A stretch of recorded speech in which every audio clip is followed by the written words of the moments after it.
your first commitment is to God. The God who gave you life, who blew breath into you. Mama bought you shoes, daddy got you a bicycle. God gave you life. God won't bless who you pretend to be. He looks beyond the mask, beyond the superficial. Being vulnerable is not a weakness, it's a strength. But when we pretend, try to impress people, live for our image, that puts pressure on us. We have to perform, make sure they think I'm good, I'm strong, I'm talented. Take off the mask. You can be real. What they think of you doesn't really matter. They don't control your destiny. Why don't you let the people in your life off the hook? Maybe they did the best they could.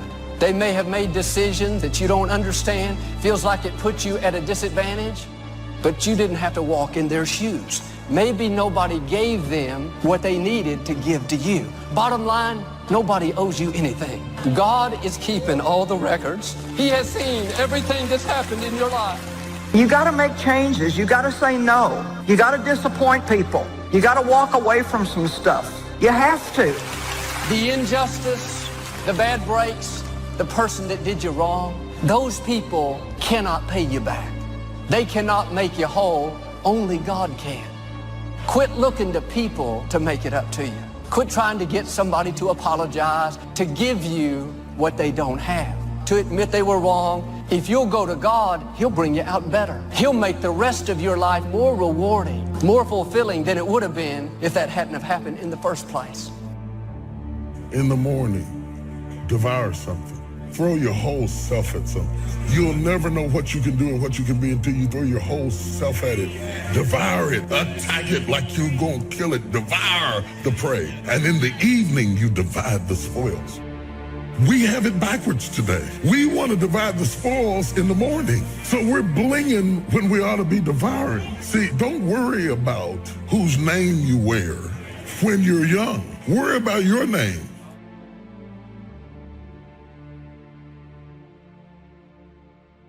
You have to have a made-up mind that you are in it for the long haul. It may be difficult. You have a good reason to walk away.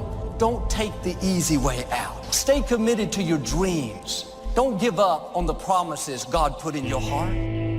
Stay committed to your job. Be a loyal person, somebody they can count on day in and day out. You're not always going to feel like it. There will be good days and tough days. That's when you have to dig your heels in and say, I'm going to do the right thing when it's hard. I'm committed to this job. I'm going to be my best even though my supervisor isn't treating me right. I'm committed to my dreams. I'm not going to give up because I don't see anything happening. I'm going to keep believing, expecting, thanking God. I know it's on the way. God rewards consistent, faithful, committed people. There are two powers in life that every one of us have to deal with every day. The two powers in life that you can never control or stop. The two most difficult components in life to manage is time and change. The key to your future is the successful management of time and change. You can't stop time, you can't stop change. So all you can do with them is manage them. And you become what you are based on how you manage both of them. I want to simplify life for you. You are simply a product of how you use your time and how you manage the changes you've been through so far.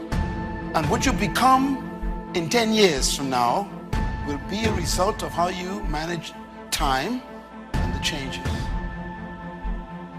What did I do with the year that just passed? How much of it did I waste watching television?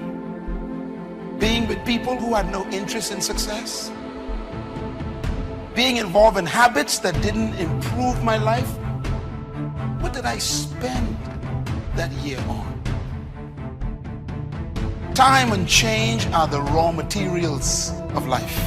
These are two things you can't stop, and they keep moving, they keep happening, and they build your life. Time and change are building blocks. In other words, time and change are the only commodities in life that every human have in common. All of us are given 24 hours every day, and all of us are subject to change every day. So no one is better or less when it comes to time and change. Time also gives you this opportunity for you to make plans, to plan your life. And the secret to life is effective management, time and chance. You cannot control time nor change, but you can plan the way you use them. Successful people are simply people who effectively planned how they use time. Someone said, if you aim at nothing, you will never miss.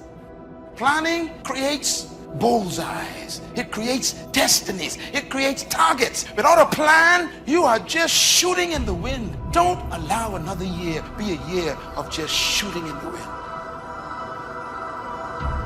I mean, really, how many years ago did you come up with what you could and couldn't do in your life? How many years ago? Most people, if they really look at how they're living their life today, it's based on a set of standards, a set of beliefs that they made choices about 10, 20, 30 or more years ago. I mean, very often we made decisions in our youth about what to believe, about what we were capable of, about who we are as a person, and that becomes the glass ceiling, if you will, that controls us. I'll give you an example. Look at your physical body. Your physical body today is an absolute reflection of only one thing, not your goals, not your desires, but your standards. Again, the strongest force in the human personality is this need to stay consistent with how we define ourselves. And that's what's going to make your death so sad, is that you never live first. You never fully engaged. You never fully studied. You never fully invested in anything or anybody. You want to get something that you are not willing to give. You have never been joined. You just wore the dress, got the plaque, they threw the rice, you took the job, but you've never seen what you could be if you threw your whole self at your dream. Despite everything that's been written about the importance of goal setting, very few people actually put it into practice.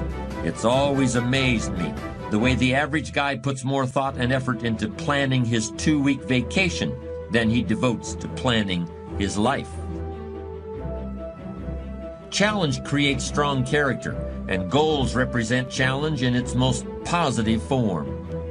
Leaders have their personal goals clearly in focus, as well as the goals of the organization. In fact, one of the principal responsibilities of leadership is defining goals for the vast majority of people who aren't able to do it for themselves. How do you keep the faith? How do you keep your head above water? How do you march against the tide? How do you stand up when everybody around you seems to be falling down? How do you keep firm and solid footing when everything underneath you seems to be slipping away? How do you keep the faith? You've got to be born again. And when you're born again, there's some things you just have to take. Just some things you have to stand up under. There's just some fights you're going to have. To a great extent, I think perseverance can be learned. And there are some very powerful techniques that can help you learn it. By far the most important tool you can use in developing perseverance is a personal list of challenging, realistic, well-defined, and highly rewarding goals. Goals are major to a genuinely success-oriented person. Without them, you're just playing around. In recent years, we've overlooked the importance of perseverance to some extent because we believe so strongly in talent as the true determinant of success. For instance, there are a great many special programs in the schools for so-called gifted children, and these programs can begin as early as the 1st grade. A child is tested, and he's either gifted or he isn't. He either has talent or he doesn't. Our expectations of him change based on how he does on those tests, and his expectations for himself change also. Of course, there are some educational systems that place a little less faith in talent and a little more faith in long, hard work. And since those systems have been the source of some incredible progress in recent years, I think it's important to look closely at perseverance and how you can get some of that stuff, whatever your gifts and talents may be. You don't have to lose your faith just because God didn't say yes to what you requested him to do. You don't have to have a nervous breakdown, a pity party, throw in the towel just because you didn't get the job, didn't get the house, didn't get the healing, didn't get what you wanted from the Lord. You don't always get your goals, but you always get your standards. Everybody in life gets their musts. They don't get their shoulds. Most people have a list of shoulds, don't they? Don't you have a list of the shoulds, things you should do, you should follow through on? I should get into the office earlier. I should be, more confident. Whatever your should list is, when you decide something is a must for you, an absolute must, when you cut off any possible, you say, I'm going to find a way or I'm going to make the way. Some people get it the first time they hear it. And then some folk got to go home and chew on it and think about it and turn it over in their minds. And sometimes it takes a year, 5 years, 8 years. You can't be impatient with the seed coming up because every seed does not come up at the same time. You have to be patient with the soil. You have to tend it. You have to take care of it. You have to make sure that when the seed is ready to be cast, that the soil is ready to receive it.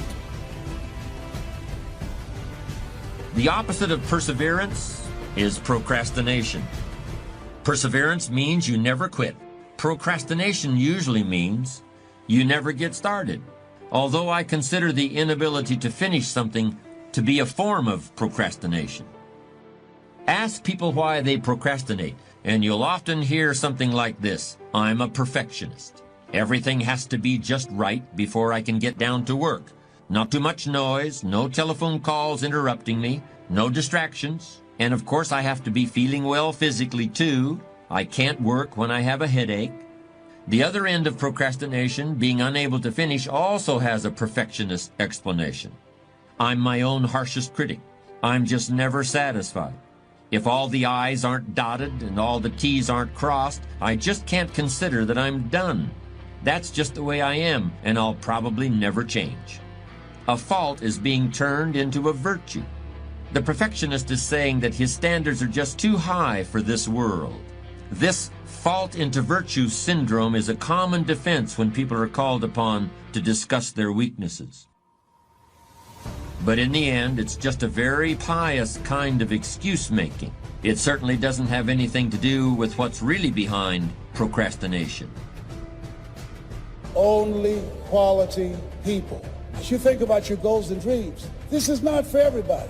You want to build an organization with only quality people. Not people who need more, but people who want more. You want to surround yourself with people that are hungry. People that are hungry are willing to do the things today others won't do in order to have the things tomorrow others won't have. If you do what is easy, always looking for a way to give yourself a pass, to let yourself off the hook, to do what everybody else is doing, a job, the journey of the broke. If you do what is easy, your life will be hard.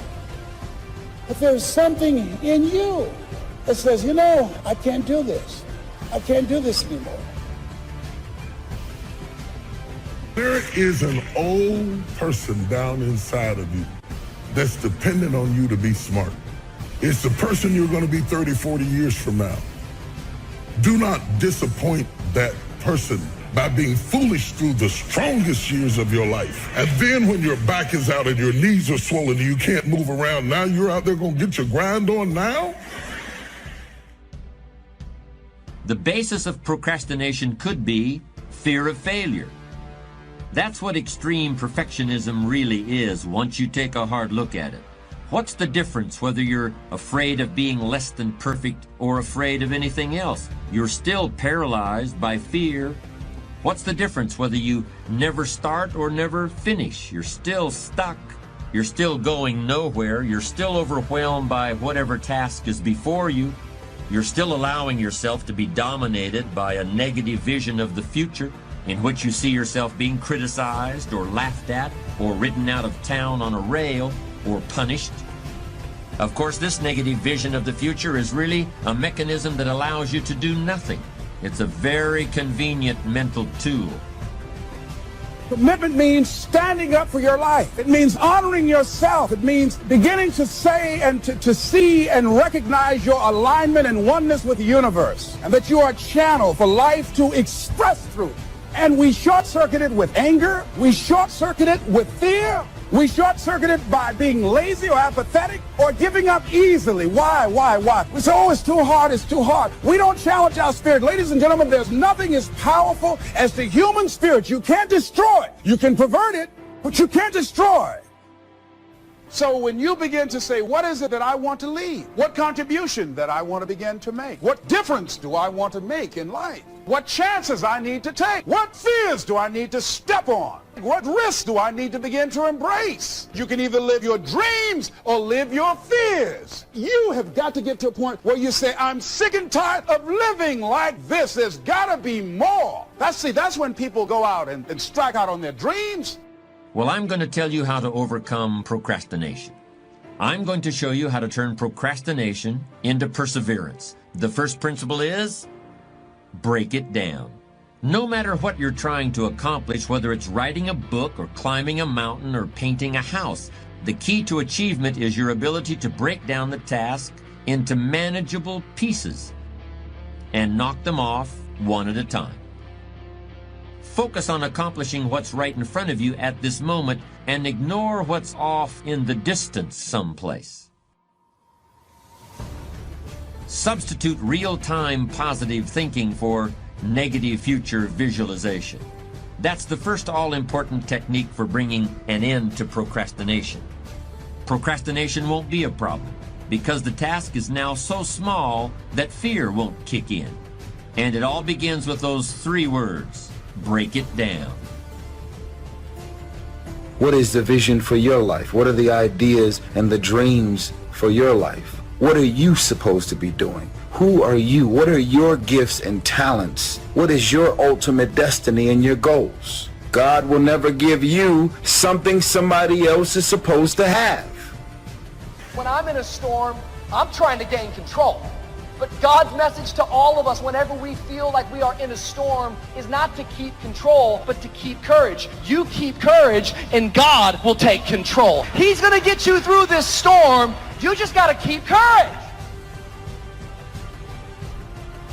My second technique for defeating procrastination is also only 3 words long.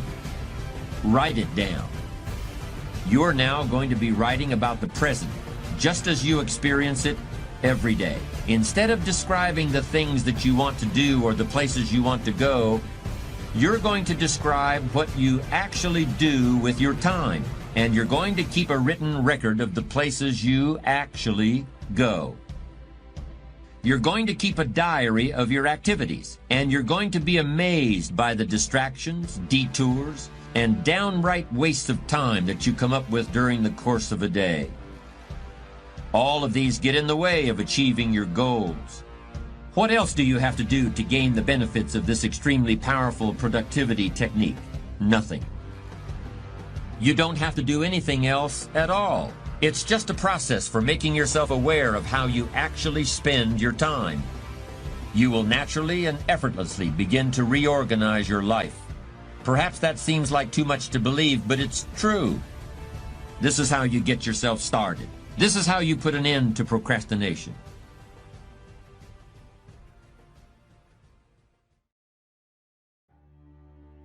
Credit goes to our awesome patrons who make videos like this one possible. Consider joining them to support our work. You can also support us by subscribing to our channel and clicking the bell button to get notified when our new videos are released. And as always, thank you for watching.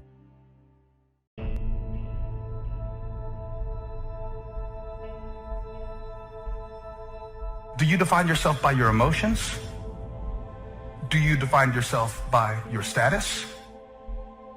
Do you define yourself by your lowest point? Do you define yourself by your highest achievement? All of that is dangerous.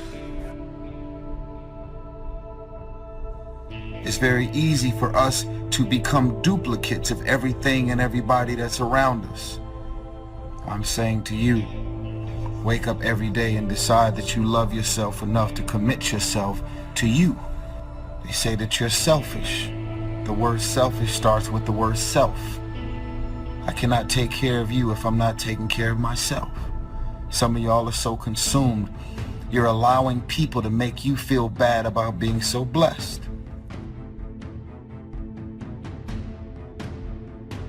Gratitude erases negativity. I'm gonna show you how this works. If you wake up in the morning, you start having negative thoughts. Man, this ain't my day. I woke up on the wrong side of the bed. Every time you feel, in the middle of the day, if you feel yourself doing that, stop. Just stop for a second. And start going over in your mind everything you have to be grateful for. Not everything you want, everything you already have. Because what you have is substantial.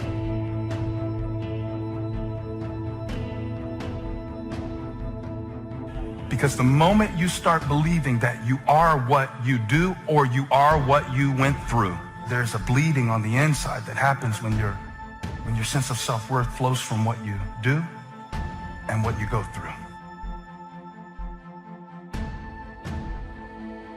Every multimillionaire and every multi-billionaire in this world that are living on the top have all decided that I'm going to commit myself to this career, this vision, this goal. They're going to call you names. They're going to say you're corny. They're going to call you a square. Those are the characteristics of a champion.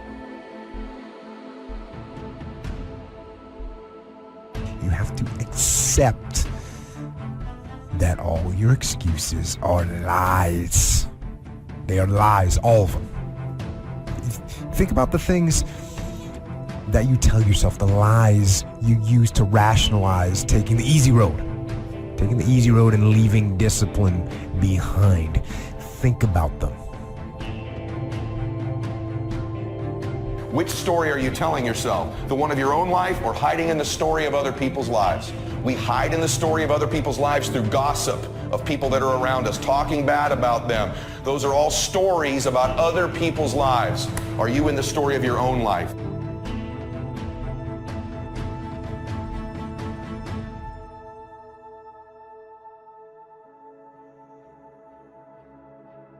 There's all kinds of different ways to break. You can break physically, you can break mentally, you can break your heart, you can break your spirit, and none of those are fun, and all of those are gonna leave a mark. But the mark that they leave can be the mark of victory, or it can be the mark of defeat. Because every time you break, and in every way that you break, while it's a chance, it's definitely a chance for you to give up and for you to just to fall apart. But there's also opportunity. There's opportunity to get stronger, and get smarter, and get faster, and get tougher, and get more stable, and get more resilient, and get better.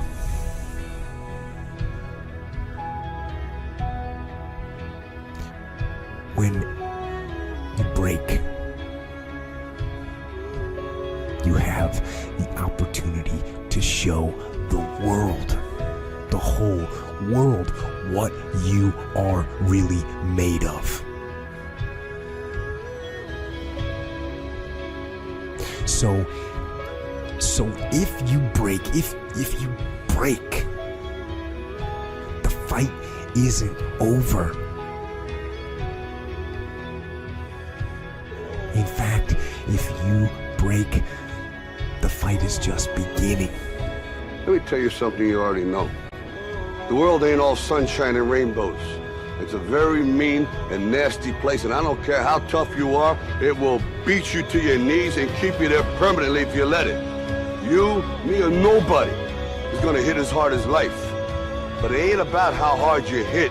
It's about how hard you can get hit and keep moving forward. How much you can take and keep moving forward. That's how winning is done. Now, if you know what you're worth, now go out and get what you're worth. But you gotta be willing to take the hits and not pointing fingers saying you ain't where you wanna be because of him or her or anybody. Cowards do that, and that ain't you. You're better than that. Move on. Straight up, move on.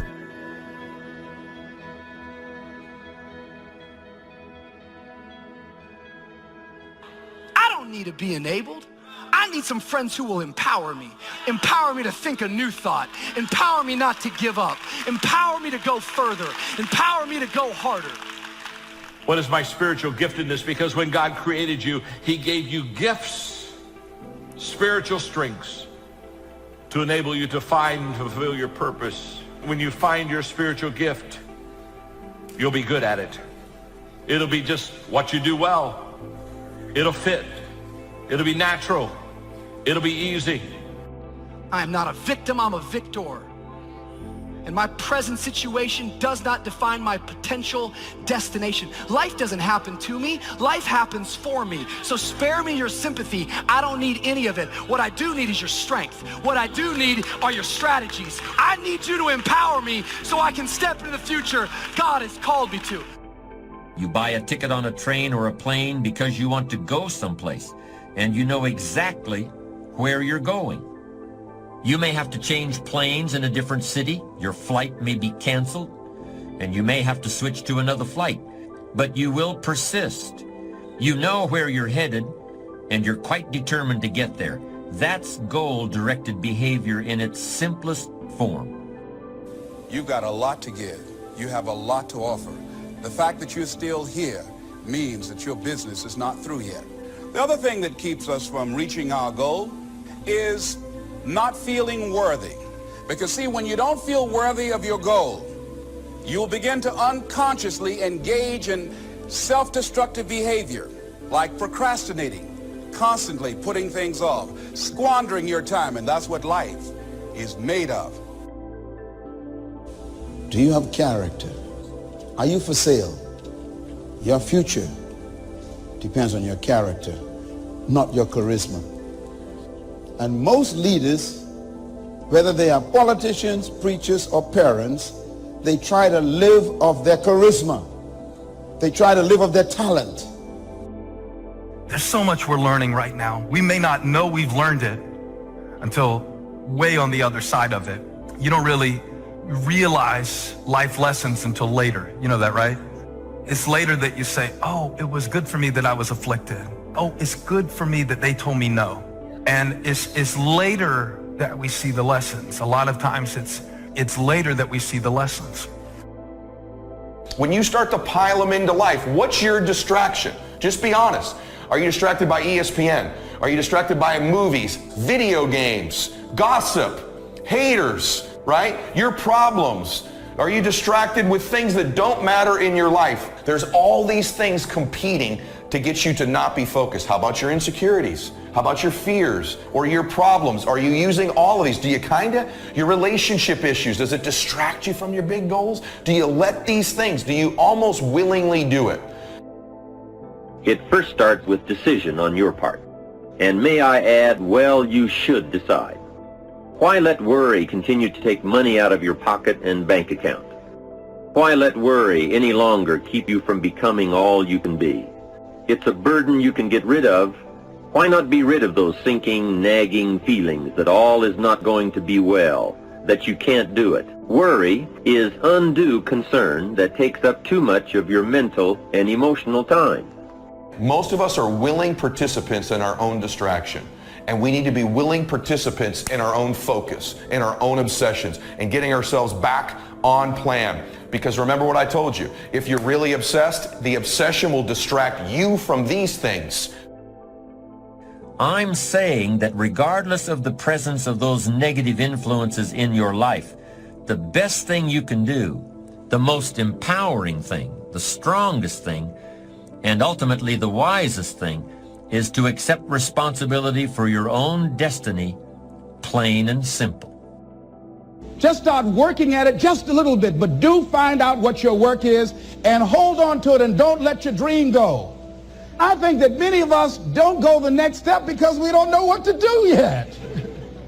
And I say that the reason that we don't even explore the possibility of what to do is because subconsciously we don't believe that it can happen for us, and we don't believe that we deserve it. The lesson of letting go is not only that external events cause us to let go. The way God changes us is transformation from the inside out. Vision without values is destiny without discipline.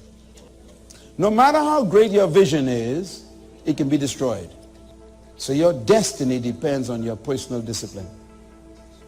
Character will always protect your vision.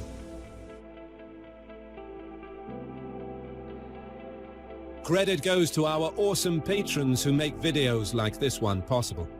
Consider joining them to support our work. You can also support us by subscribing to our channel and clicking the bell button to get notified when our new videos are released. And as always, thank you for watching.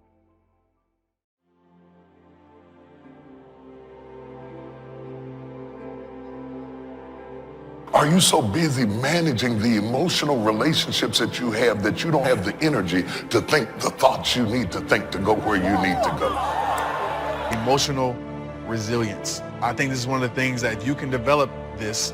Again, it doesn't mean that you have some superpower to ignore your emotions, but you understand facts over feelings. You understand just because you feel something, even though your feeling is real, doesn't make it right. It doesn't mean that, okay, if I feel like I'm not enough, then I'm not enough. And emotional resilience, just simply, emotions come up and you don't cave to your emotions. It is impossible that offenses should not come to you.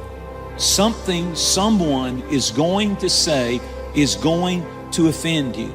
You got to learn how to deal with it, because not being offended is unachievable. It's not doable. There are no exemptions from it. It's going to happen to you. It's not possible to escape it. Most people are governed by their emotions. They're having a heart experience in a head fight.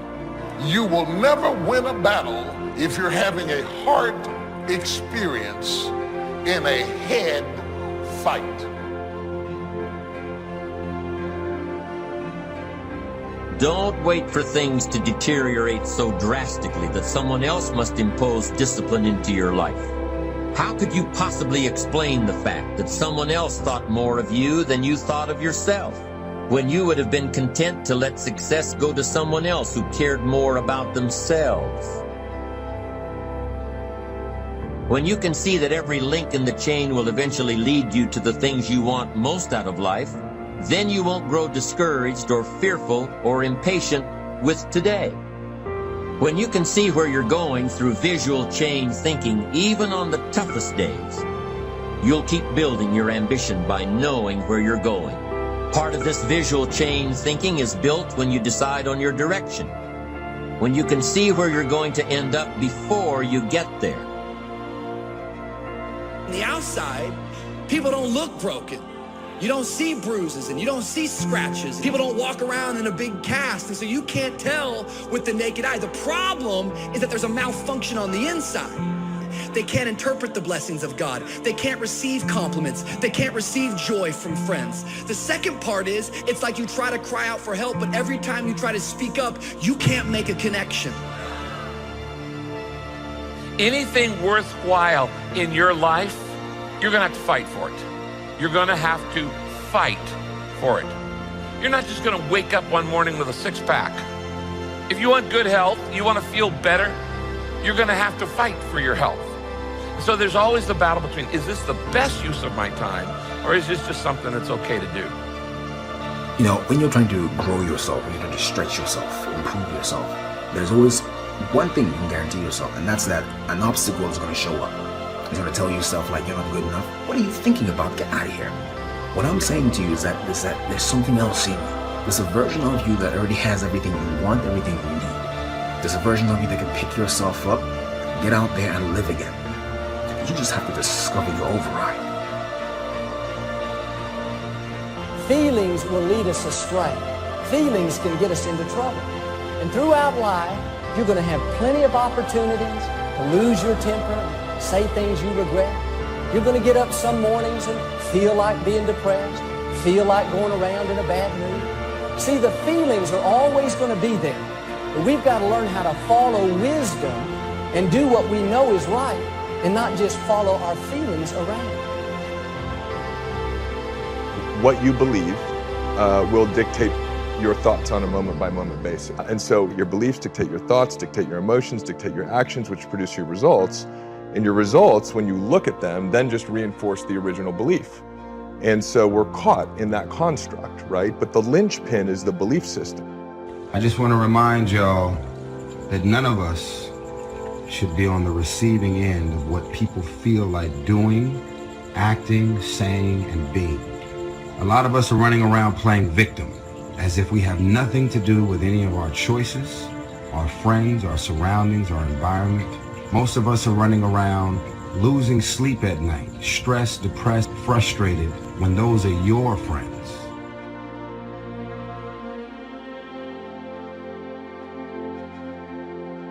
Most of us don't grow until you hear the word no. What is your bottom line? If you don't have a bottom line, it's expected of that man or that woman to continue to cross the line. Most of y'all claim to have a bottom line, but as soon as that person says or does the same thing over and over and over, you give them a pass. So then they just keep taking advantage of you. What are you doing now? You're still here breathing. That means you've got some more to give.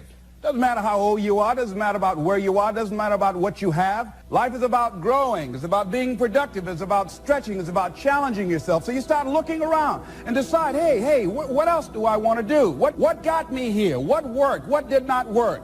What do I need to do to repeat so that I can get the same kind of results in other areas of my life? True strength, it doesn't show when you feel like doing something. True strength is shown when you don't feel like doing it and you still show up and do it. Like, that's when true character is revealed, right? The hard times reveal the true character, not great times. I would start my day off, I would construct my day with being uncomfortable. Why? Because when I conquer that, when I push through that, I know I have no choice but to grow.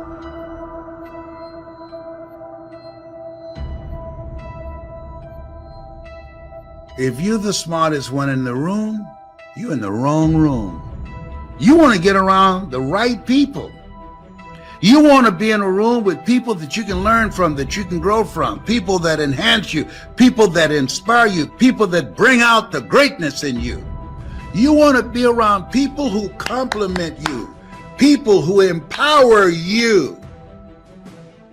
It is your own discipline that acts as the magic catalyst to give substance and depth to your ambition, to achieve your own plans and dreams, to have what you want to have, and to become what you want to become.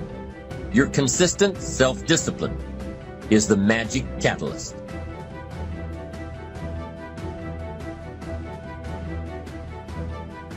Attitude. It is our attitude toward life which will determine life's attitude toward us. We shape our own lives, and the shapes of them will be determined by our attitudes. If we take the attitude that we cannot do something, we generally will not do it. An attitude of failure, and we're whipped before we start. That what we receive from life, what we accomplish or fail to accomplish, is due in large measure to our overall attitude. You don't have to settle for the life that you now have. There is more. But in order to have more, you got to be hungry because things are stacked against you. It's the reason that only 1% control the wealth of the world. But there are few people that break through. You know why? You're like me, you got to be hungry.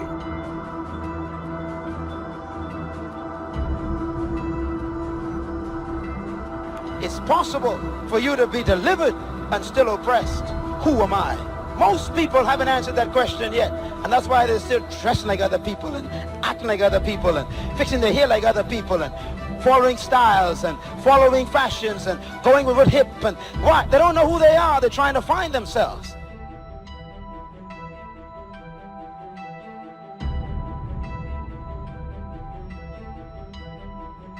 Who am I? Asking that central question in one's life.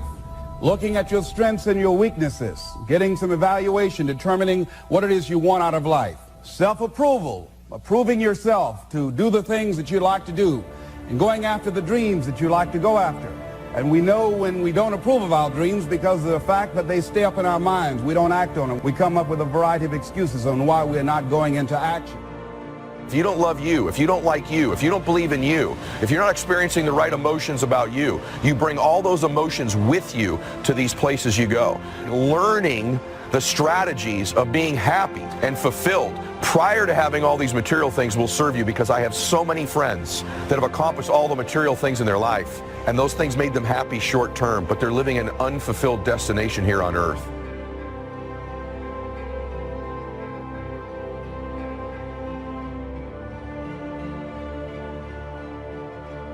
How do you motivate yourself?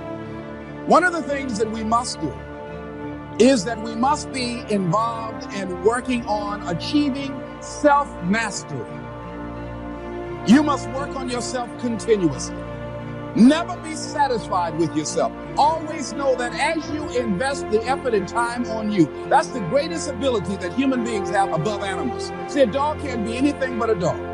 Tree can't be anything but a tree. Human being, you've got unlimited potential.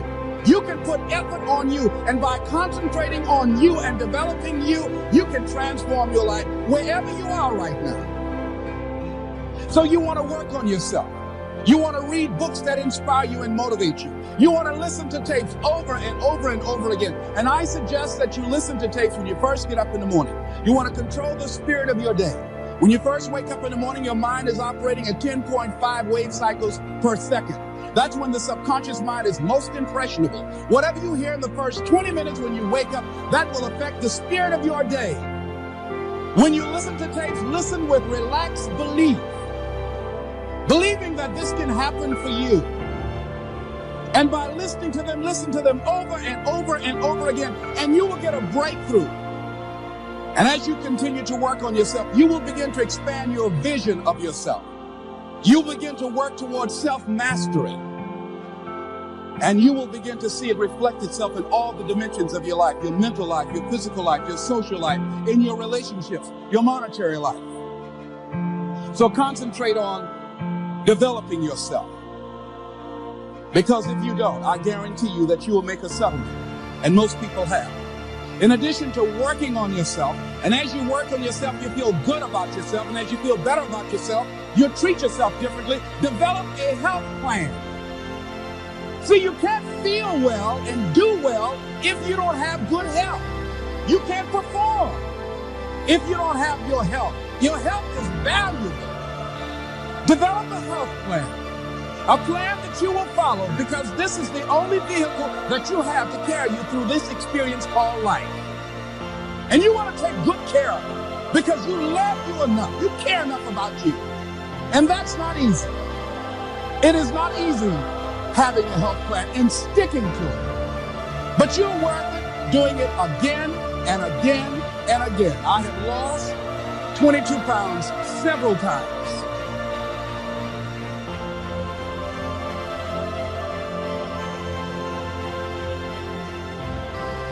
Next thing is, as you take care of yourself, the next key is keys to motivation, to self-motivation. You want to live life with energy and passion. You want to make a conscious effort to be lively. See, in life, you're either saying hello or goodbye. You're either on the way or in the way. Leave dead people alone. You want to smile. You want to be happy. You got a lot to be thankful for. But you watch some of the faces around you every day. And I tell you, some of these faces, they will put you in a depressed state of mind. So you want to avoid these kind of faces. The next thing that is a key to self-motivation, is that you've got to ask yourself, what do I want out of life? What do you want out of life? What do you want out of a job?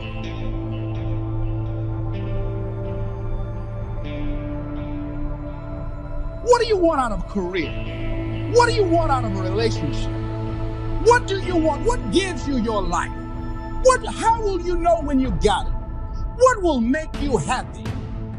You need to know. You need to start asking yourself some questions. What do I really, really, truly want? You need to be exact about that. Don't be vague. Oh, I just want to be happy. That's too vague. What will make you happy? How will you know when you got it? Zero in on it. Be exact. Be specific.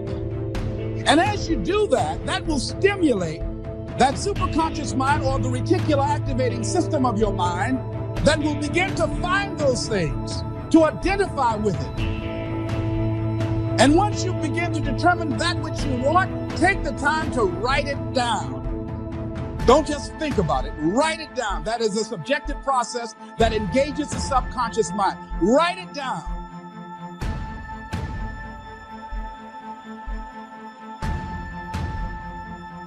Once you write it down, read it 3 times a day, morning, noon, and night. Why is that important? Because what it will do, it will cause you to focus. It will cause you to concentrate. When that other conversation is going on, telling you what you cannot do, telling you all of the impossibilities and all of the obstacles, your concentrating will begin to create a larger vision within yourself, and you start looking for and seeing some new opportunities. You start creating some openings for yourself.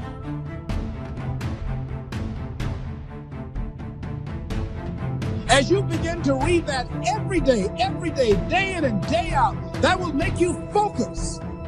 That will discipline your thinking. And you'll get all kind of creative ideas. As I talk to you right now, being involved in this immersion process, you're going to create some openings for yourself. You're going to get some ideas. You're going to feel your adrenaline flowing, and you're going to think about something, some idea you had. You say, I want to go back and I'm going to look at that again from a different vantage point, not from the level of the problem of the obstacles that I encountered, but from a higher vantage point. Because what you will begin to see and to know as I have talked to the higher consciousness within you, that you are powerful, that you are a miracle worker.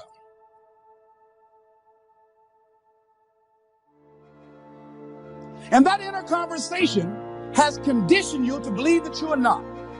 And as you begin to discover the truth of who you are, whatever challenge that you're facing in life, and if you're living, you're facing some challenge, you'll begin to know that you're powerful and that you're a miracle maker. So as you begin to write down exactly what it is that you want, read it every day.